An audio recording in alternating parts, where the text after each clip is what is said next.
maamulka degmada Matabaan ee bartamaha Soomaaliya ayaa ku howlan sidii ay dib ugu dayactiri lahaayeen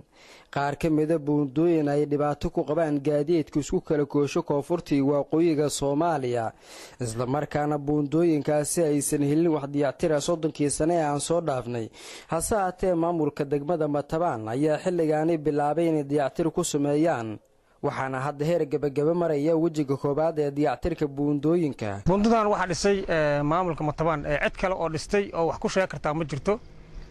anaga oo baa dhisnay haddana wali waan daba joognaayo maaragtay inta yar oo u dhiman waan dhameystirayna wada aragtiin shameentadii waa u taala jaygii waa ka u degsan dhagaxii waa ka u degsan hadda hawsheedu gabagabay maraysaa.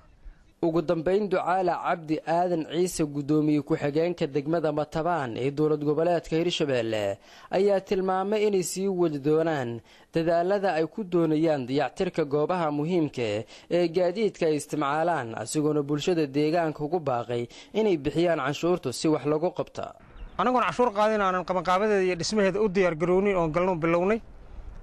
laakiin hadda canshuur baan qaadnaa inkastoo mataqaanaa canshuur weyn aysan ahayn oo tariifada midda noogu qoranoo weyn oo qaadnaa ay ugu horeyso $150 marka $150 oo mataqaanaa aan saddex qaybood u isticmaalno xagga mataqaanaa isxilqaanka dib u dhiska dalka iyo amniga iyo dadka kala tabaalaysan cidii aan wax la gaarno mataqaanaa oo mataqaanaa umada wixii kala tabaalaysan aan wax u qabanayno ayaan u isticmaalnaa cashuurtaas hadda aan qaadno ayadoo wali nala kula daba dhagan yahay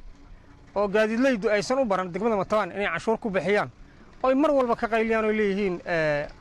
hanala ka joojiyo cashuurta degmada Matabaan laakiin waa dad aan dantooda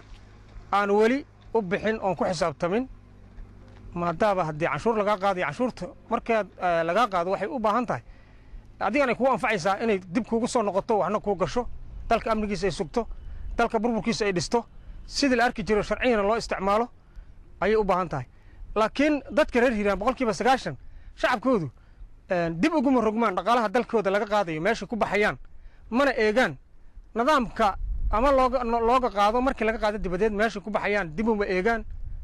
waxay cashuurta nagu soo kordhiday 5 sano la ka qaaday 6 sano la ka qaaday 2 sano la ka qaaday maxaa lagu qabtay ma yiraadin cashuurtan bay iska dhibeen de markii anagu wax qabadkeeda mataqaanaa cashuurtan bilowno markaan bilownana wax qabadka aan bilownana hadda qaylay bilaabeen ayaga laga rabaa marka inay iswaafajiyaan anagu wax u qabanayna in cashuurteena ka qayliyaan iyo mid wax laga qabanay oo meesha jayboontigoodu yaallo 34 sano buundo go'an ay ku taalo oo teer intaas maalintii ay ugu yaraato $5,000 lagu qaaday maalintii ugu baatane $30,000 lagu qaaday. Cabdishakuur Maxamed Xasan Zab TV Beledweyne.